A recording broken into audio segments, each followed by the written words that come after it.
Thank you for staying with us, everyone. President Pres.Tinubu has expressed confidence that the newly signed 2026 Electoral Act will strengthen the credibility of Nigeria's electoral process and deepen democratic practice, assuring that the country's democracy will flourish, will continue to flourish. Let's listen to Mr. President. The essence of democracy is to have, very solid brainstorming discussions committed to national development and nation building, the stability of the nation. It's not as important as the history aspect of this.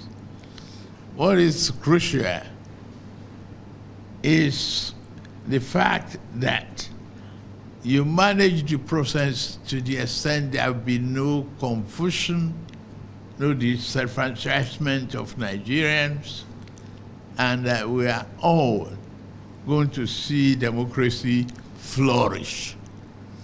It is time that we have confidence in our system.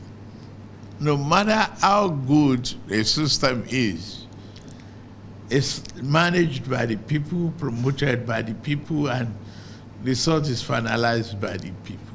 In the 2022 Act, 360 days. Now we have seen the wisdom to reduce it to 300 days. And this will inadvertently translate to holding the presidential and National Assembly elections in January 2027. And that will technically avoid conducting election during month of Ramadan of 2027. And I think this is another one piece of unity that the National Assembly has introduced to avoid voter apathy in the next general election. Right. So with the Electoral Act 2026 going into effect, INEC now has the leeway to adjust the timetable due to the 300-day notification window in the law, as opposed to the 360 days specified in the Electoral Act 2022. So what does this new law change? How will it impact political parties, candidates, and most importantly, Nigerian voters? And what does it mean for the future of our democracy? On the program with me tonight is Sonny Adenuga, Chairman, Boot Party. Thank you very much for joining me on the program. Thank you, Mr. Adenuga. It's good to see you in person. Thank you very much. You, so we have a newly signed electoral amendment law. Mr. President says this is to boost credibility. PDP says this is betrayal of Nigerians. ADC says the way the National Assembly handled the process does not show that the National Assembly has the interests of Nigerians at heart. What does Boot Party say? I think overall, every person in the political space, they're going to want to say the way they see it. Fair enough. Some people protested. That's fair. It's part of democracy.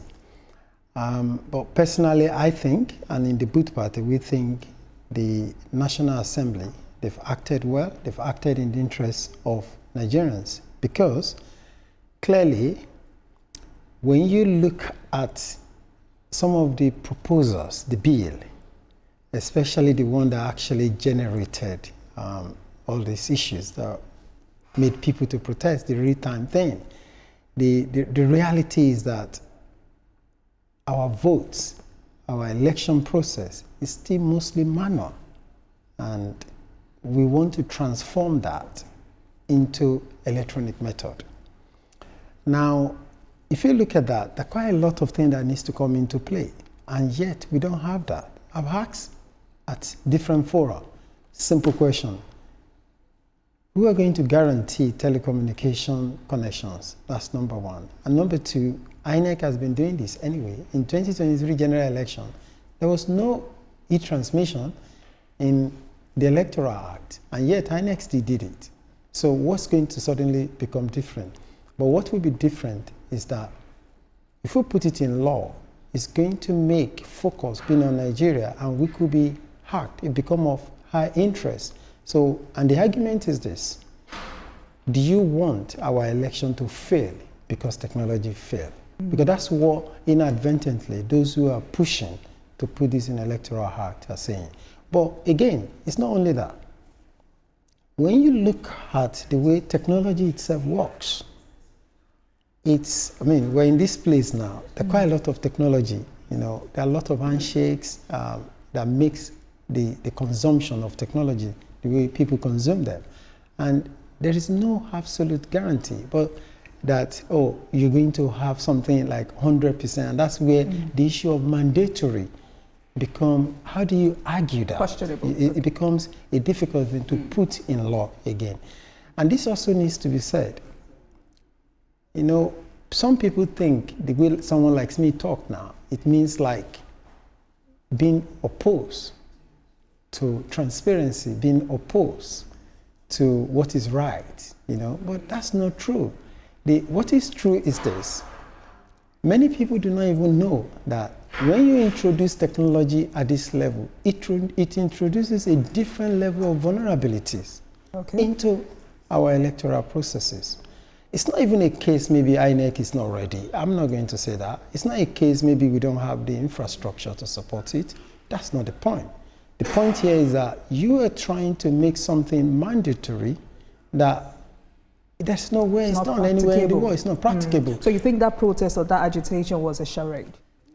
Well, I'm going to say maybe accusing APC as well. If APC, in the days of APC as opposition, in the days of APC as opposition, they will do worse than that. So as far as I'm concerned, as a Democrat, protest is the right of people. And that's why I personally condemn the idea of tear gassing those protesters, because it's their right. Let them protest. But that doesn't mean because you're opposition, then the majority in the House of Assembly are suddenly going to leave the table for you. No, you have a right to be heard. You've been heard, but you don't have to carry the day, and that's democracy. All right, just stay with us on the program. So we heard Mr. President reiterating his concerns regarding Nigeria's infrastructure realities. I mean, for him, it was questioning broadband capacity and the country's readiness for real-time electronic transmission of results. And yes, I agree that, technology should be part of our elections, and forcing a fragile system into law will somehow create chaos and further confusion. But at the end of the day, at what point should the Senate understand that these are not permanent realities that should be fixed? Well, there's something that Nigerians need to know. And that the last time I was on TVC program, I said, it's not about convincing anyone, but we want to just share more light into what is being said here. When you look at the way technology in itself, as I said earlier, you look at it like, anybody may want to argue and say, maybe the Senate, they are not doing what they're supposed to do. But clearly, when it comes to democracy, you have to listen to everybody. To all sides. To all sides. Okay. And that's what clearly the president implied in his remark. And that Senate, I think they've done. And when you also look at the way the whole process went on, it's fair enough to say that, people are going to be, people are kind of worked up, they feel like, everybody seems to have different idea of what real-time transmission means, but forgetting to focus on what we're really talking about. Because quite a lot of people, I've even had some people made comments like, why can't we use USSD, why can't we use it to vote? Everybody keep making different suggestions, and they keep thinking this is the way things are. But of course, at different level, you're going to be able to relate to people with the way they want. At this point in time, I do not think it's just about infrastructure that is our problem. It is about, these are fine details that shouldn't work its ways into our electoral act. It should sit with. I'm asking you that question because if I'm correct, you're an IT expert. Yeah. Right. So that was the reason I asked you that question. Yeah. So it's not what we should. We have the constitution of a country. We have the laws. Then, in the same way, within the both party, for instance, we have our constitutions. Then, our constitution. Then we have policies that guide our processes. We also have guidelines. And there are things that shouldn't be hardwired into constitution. There are things that shouldn't be hardwired into law. Now, the same way with IT, technology, personally, and what we have suggested is this. Sometimes people think that, why is both party not making so much noise about this? And I can tell you, I'm particularly happy with some of the recommendations and what has been signed into law, because these are things we've quietly influenced at the background from the Boot Party.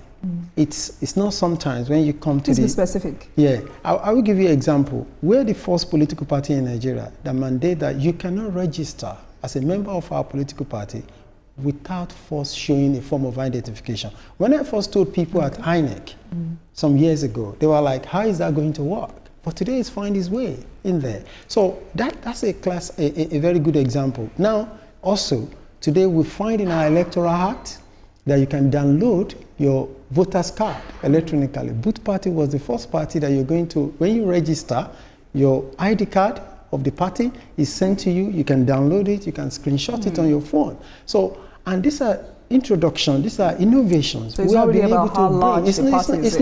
It's not how much influence it makes. Yeah, and when you look at on the side of technology, I personally understand what some of these people who are opposing wanted. But clearly, the way they've gone about it, that's not the issue here. That's the way to go about it. Clearly, INEC has been able to demonstrate that they're going to transform the EC8A into electronic form and upload it into their portal and show it to Nigerians from the iRev. They did that in 2023.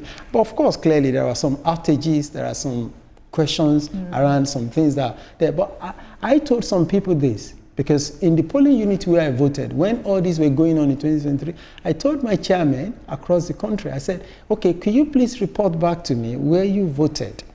Go on iRev and check where you voted, try to compare the result you found on iRev with what was announced.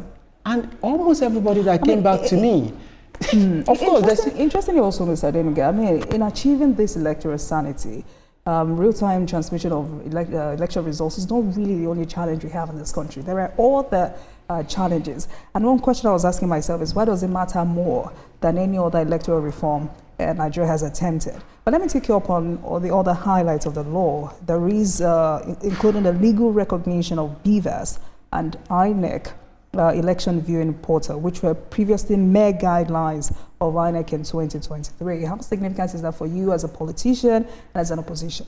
Well, it's fine as it is until it's been tested over time. We've seen it being tested before now. I mean, there are things I won't share in the public, which after 2023 general election, we wrote in confidence to INEC what we observed. We put a lot of the things they've put to the public to forensic test, and we made it clear to them that, look, this is not some of the things that are not acceptable. And following elections in Kogi, we saw that they made necessary corrections. Now, there are quite a lot of good side about letting us to be able to see what is going on in a particular polling unit. I will give you an example. Polling agents, you know, it's a kind of, it's not, I won't say it's a right, but it's a kind of privilege offered to political parties to allow your agent to be at the polling units. Now, there are a lot of political parties who doesn't have access to public pulse like APC and PDP does. And as a result, because that is the difference, I have to be honest with you, that is the main difference between the political party you hear out there today and those of us who are still like we're silent. It's about resources. Now, and most of those ones that makes the biggest noise, the PDP of this world, the APC or ADC, is because they put their hand in the pot. Let's call it that way. Now, we don't have the capacity to put polling agents in our polling units, and we contest national election. That is an advantage iRev gives to us, because with that, I can know what is happening at a polling unit in Isuzu or local government of Enugu State. I can know what is happening, even if I sent an agent. So we've made progress, no matter how little. There's been some progress. Okay. The fact that it might have not been the way some people want it, fair enough. I mean, you're not going to have anything that's very perfect, but we can continue to improve on it. But I hope putting it in law is also going to put INEC on the toast so that they deliver better, they improve. Okay. I've had people make comments about, oh, why can't we use Starlink to connect our internet? But there are a lot of things people don't understand. There's secrecy about election. Okay. And for me, I have a great concern that we are going to put determining of the program is that PVC remains the sole mandatory mode of identification at the polling units. But some stakeholders are arguing that if you're relying solely on PVCs, it may disenfranchise voters who are facing challenges in obtaining or replacing their cards, particularly in rural areas. Yeah, is this a major concern? Well, I'm going to say that if you look at if you've gone to polling unit to vote in the past, you're going to see that INEC comes with this BVAS device, and they look at your... Most of them are concerned about the rural areas. Yes, but they still use the BVAS. They take the BVAS to all these locations because what they demonstrated in Abuja, there are some rural area of FCT, and they were able to show that the BVAS, they go there with it. But I think the good thing about the new Electoral Act now, 2026, is that it's now allowing for ability to download, to have the electronic version of this, the PVC. Of course, anybody will say, oh, but those in the rural area, how much of them have Android phone or internet-enabled phones to be able to do that? But or can even go to the cyber cafe or afford to go there. Yeah, it's a right step in the right direction, if you put it that way. Now, but of course, we could make it better by allowing other form of identification. For instance, we've seen how great our NIN have become in Nigeria. So almost a lot of Nigerians know what NIN is about. So we might probably be looking at in the future, is it possible for INEC to have handshake with National Identity Commission so that such could be used? But of course, the INEC will argue that, well, based on the Constitution, there is a kind of requirement what they can take and what they can amended again. Yeah. Okay. So these are some of the concerns. But again, it's giving opportunity, at least for those we call ghost voters, those who are going to argue that, oh, I stay in the city, I didn't know that my voter's card, I didn't get it. I do hear that a lot of time. I know some people that will have voted in 2023 general election. They couldn't vote, they live in the city, they are educated, but they couldn't find their PVC. And also, we heard a comment of INEC also who claimed that, oh, millions of people unclaimed the PVC. So the question is this: there have been some progress in this area, and I think in the future we should be looking at having that handshake so that, like you said, maybe including international passport so that people can have a better means of life. But of course, we need to put something in mind here. I can understand where INEC may be coming from. They might have been the one to challenge against it because that will require them to change their infrastructure. So the question is the BVAS ready to be able to allow for NIN to be used as a means of identification? Because when you go to vote, they pick a voter's card, probably check the voter's identification number, VIN. So that is their own database. It's quite easy for them to connect to it. At this point, I'm happy I'm speaking with the politicians because you and your colleagues now have streamlining of party primaries, which is now either through consensus or direct primary. During the last general election, you were the chairman of the party. You were also the presidential candidate of your party. Does it favor someone like you? Does it what? Does it favor people like you? To have direct primary? Yes. Yeah, we're the only political party in Nigeria. That is the only what we accept in our party. We do not do any other form unless there is only one candidate. So it's also one of the things we have championed before now. So, and we're happy again that it's making its way into the Electoral Act. From the outset, when the idea about both party was conceived. There's also consensus. Yeah, that is if a candidate just apply, then for us, that's what we call consensus. But it's not a case of trying to force anybody to step down. No. If two people are going to contest, then it has to be by direct primary. And I can tell you, as the national chairman, I only got one vote. And sometimes people have challenged that, how do you run a party like this? For instance, by state of origin, I'm from Ogun State. And when we're deciding who become governorship candidate in Anambra State, I do not vote in those elections because I wasn't registered from Anambra State. My state of origin is where I'm going to vote from. And the vote for the primary of electing our candidate in Anambra State can only be from those from that constituent.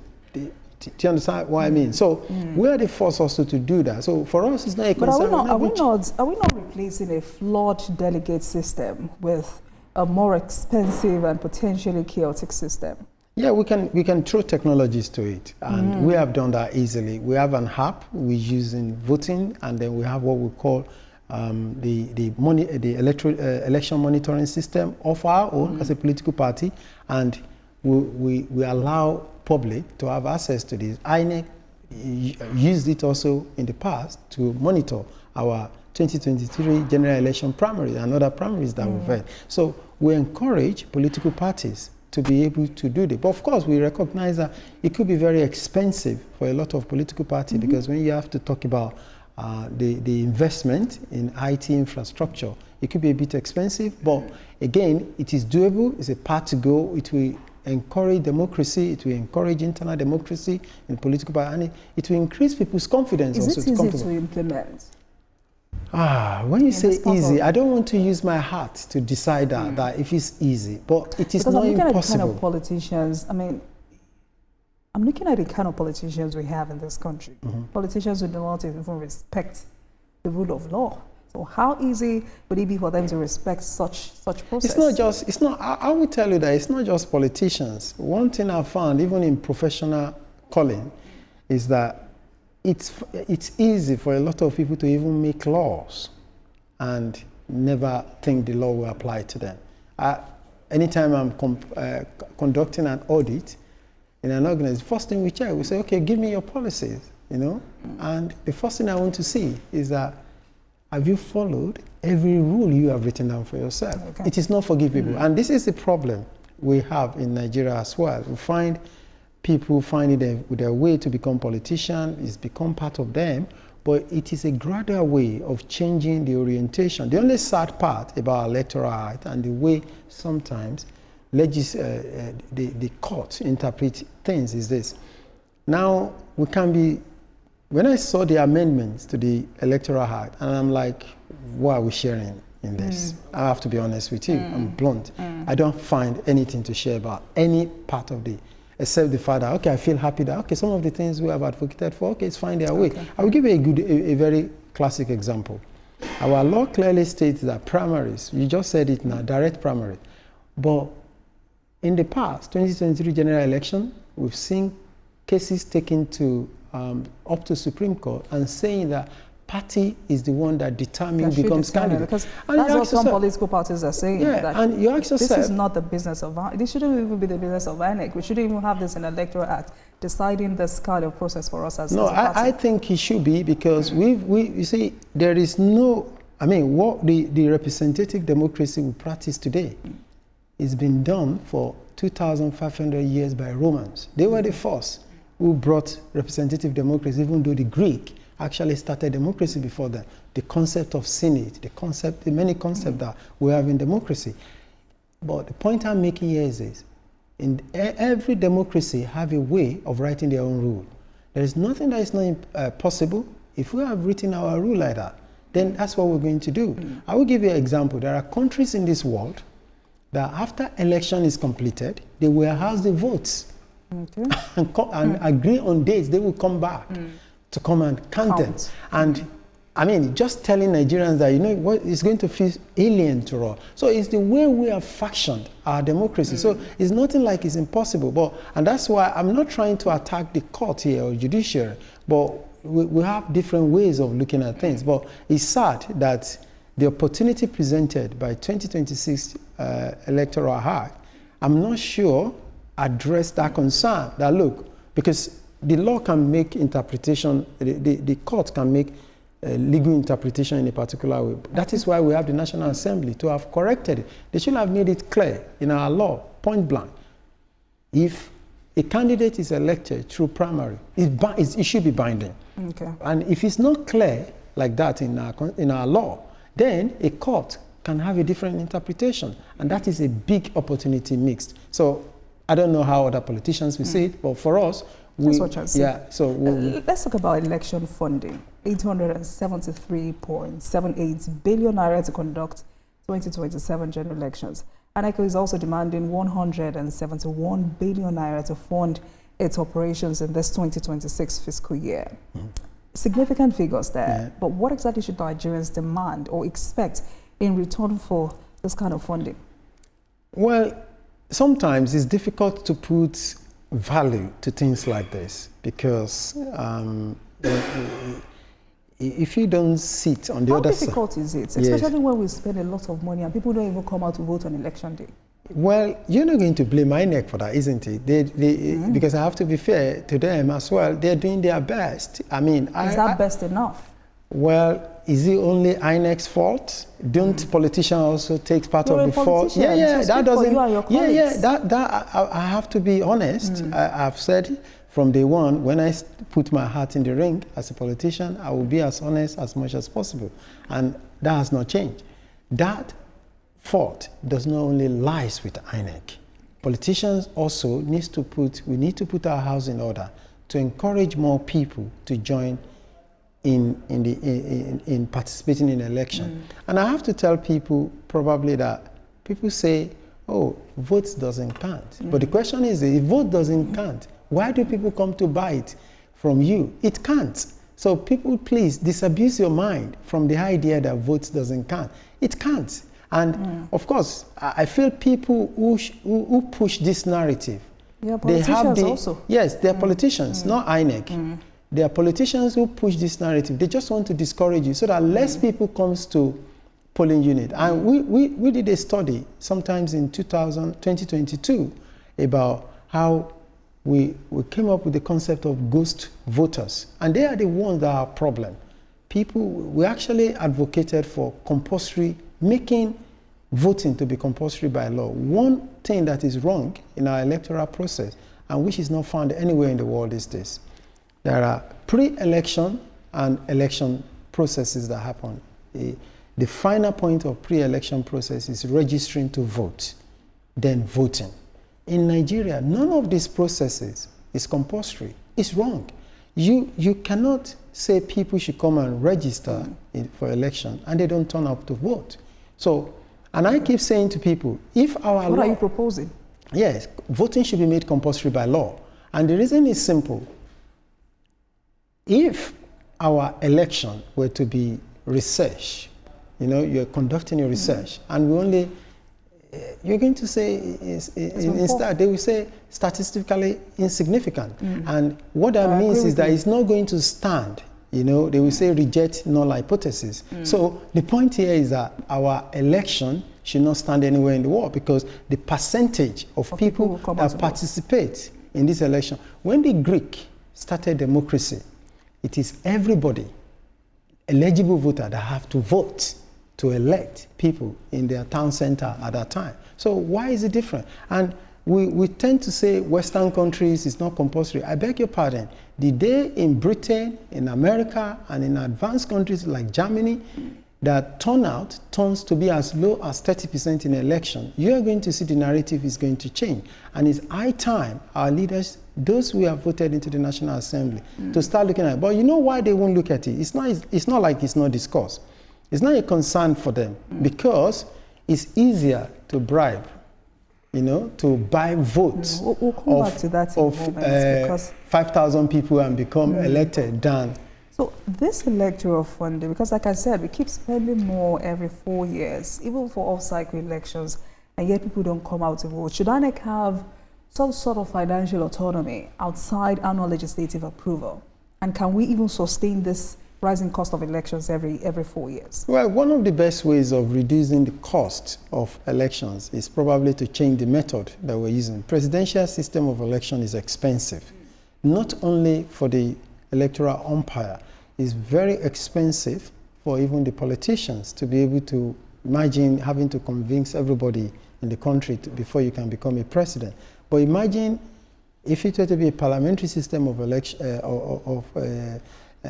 democracy, what's going to happen is that you're just required to win from your own constituency. So when we talk about cost, it's difficult for me because I don't have the detail of what constitutes the bulk of money, the bulk of the budget that INEC has got. But clearly, IT is expensive. I always tell people this.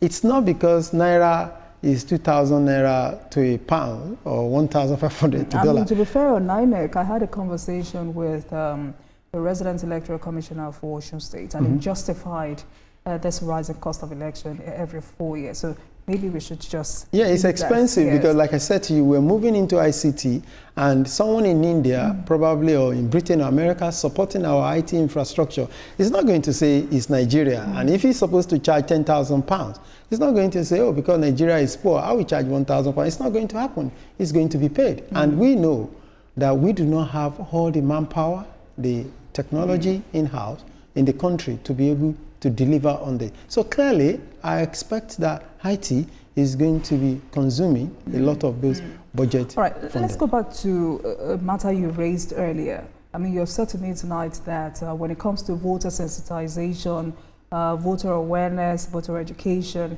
INEC does not have the sole responsibility, or the sole responsibility does not lie on INEC. So the last general election we had was in 2023. For you, as a chairman of the Boot Party, how well has your party gone in taking up this responsibility? Yeah, it's a very big challenge, and it's expensive.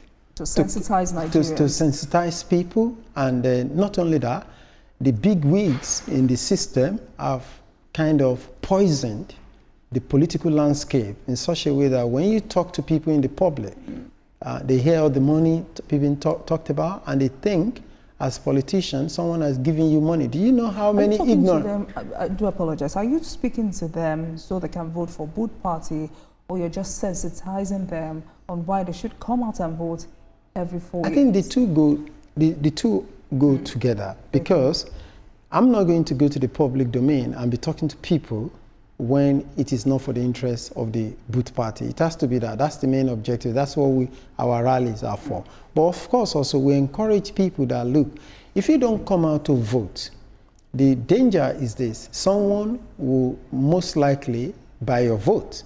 But that has been have been mitigated to some degree based on the BVAS method. Because before now, you will be so surprised how much of, people do talk about ballot snatching and all the rest.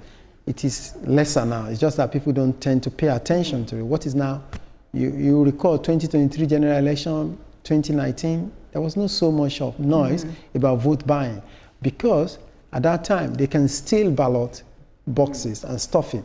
But would you say this is because there's this militarization of our elections?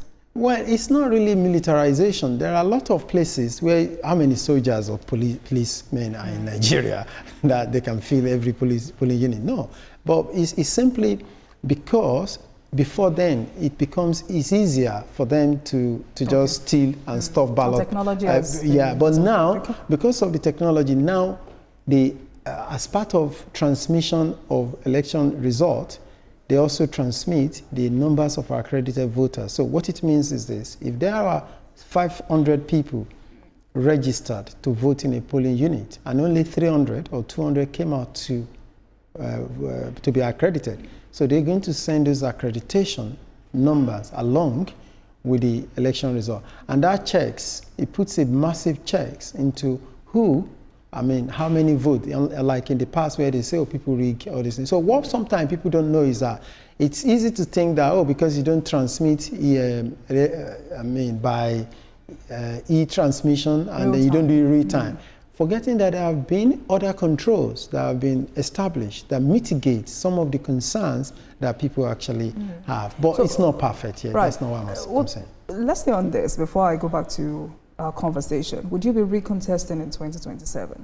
No, it's not. Is Boot Party ready for 2027? Yeah, Boot Party is ready for 2027. We have a lot of our members who are interested in running in 2027. But personally, I'm not going to say that at this point in the public domain. But are you recontesting? That's what I'm saying. I'm not going to say that in the public. 2027 election is just. Yeah. So, but I think I still have rights to some secrecy, isn't it? Yeah, so, but what I'm just saying is that... Are you sure that what you're not telling me is that instead of going for the presidential election, you'll be opting for the governorship seat in Ogun State? Everything is on the table, you know, but the point here is that as a political party, which I represent at this point in time, it's first and foremost my duty to present the party in such a way that we could attract more members, and that is really happening very fast. And a lot of our members have actually shown a lot of interest in contesting in this election. So we have the Osun elections coming, we have the Ekiti State elections coming. What do you think is the biggest single challenge for INEC going into those off-cycles elections? I personally do not see why they can't deliver in those elections. They shouldn't be talking about challenging now. They should be talking about, if we are supposed to be putting INEC on a majority model, I mean, say between 1 and 5, then they should be somewhere around 3. So they should now be trying to coast and be able to deal with their challenges themselves and face it, because they've conducted a lot of elections, and that should happen. There shouldn't really be any excuse, to be honest with you, except maybe things that is outside their remit, like security challenges, like maybe technology. They don't have the capacity to be able to put all these things 100%. They are not. INEC says it's collaborating with ICPC, EFCC. Yeah, they will. In curbing vote buying, and at a time Nigerians were saying, I'm also wondering, and at a time Nigerians were saying provisions of the Electoral Act 2022 were not sufficient to deter vote buying. Senate is rejecting, or has rejected actually, because the president has signed it into law, a proposed 10-year prison sentence for vote buying and selling PVCs, where they are retaining 2 years but increasing the fine to 5 million. Naira. And I'm asking, from a deterrence theory standpoint, is this proportionate? It's not even, I'm going to say, is it even the question about being proportionate now? Let's first look at it. We've conducted many elections before now, and these provisions of the law have been there. So maybe I can tell someone to take it up, to use Freedom of Information Act, and let INEC tell us how much conviction, how much prosecution, let's even leave conviction now, how much electoral offenders have they actually prosecuted? We've had cases. Have the prosecutorial powers. Yeah, and it's some of the things we asked for.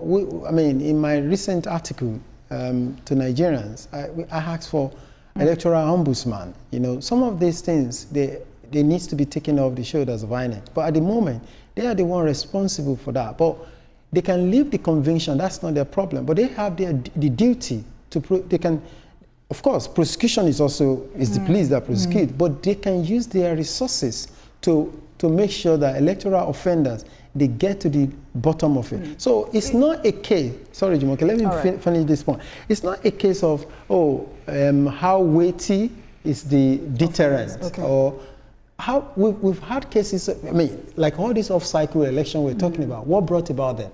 Most of them were brought up, not, I can't recall a governor dying.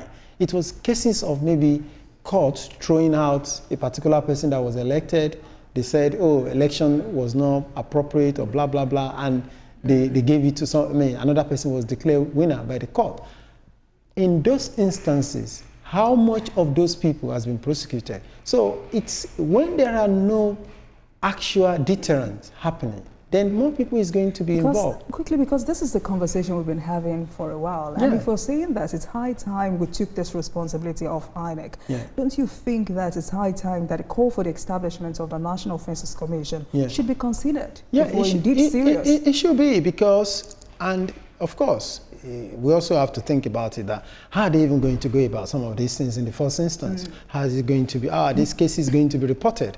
But let's first make sure we legislate about it. But the point is this, we know with due respect to our leaders in the National Assembly, the big parties, let me not say the National Assembly, let's say the APC of this world, the PDP of this world, and those of them who have found their way into ADC, they are the ones who are champion all these vices up to this point in time.